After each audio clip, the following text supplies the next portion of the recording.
Magandang tanghali mga kapatid. Higit 700 pampublikong eskwelahan ang pinagpaliban muna ang pagsisimula ng klase nitong July 29. Yan ay para bigyan daan ang paglilinis sa mga eskwelahang nalubog sa baha dahil sa habagat. Ang tanong ko sa iyo mga kapatid, paano mo gagawing kapaki-pakinabang ang oras kapag suspended ng klase? Tara samahan niyo ako at magtatanong tayo dito. Gumagawa po ako ng mga assignments or projects kapag free time ko po, and minsan gumagawa ako ng mga gawaing bahay sa ganun.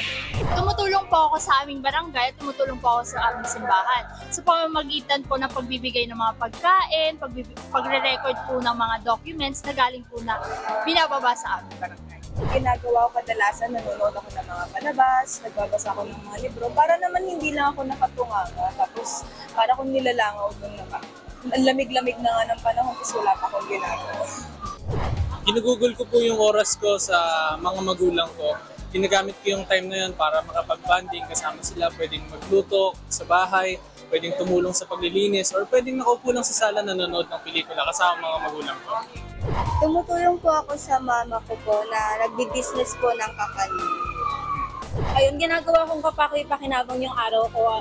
Unang-una, yung pagtulong sa pamilya, yung paglilinis, at pagluluto. At syempre, ginagawa ko rin busy yung sarili ko, kagaya ng pag-research, pagbabasa ng mga nangyayari sa Pilipinas.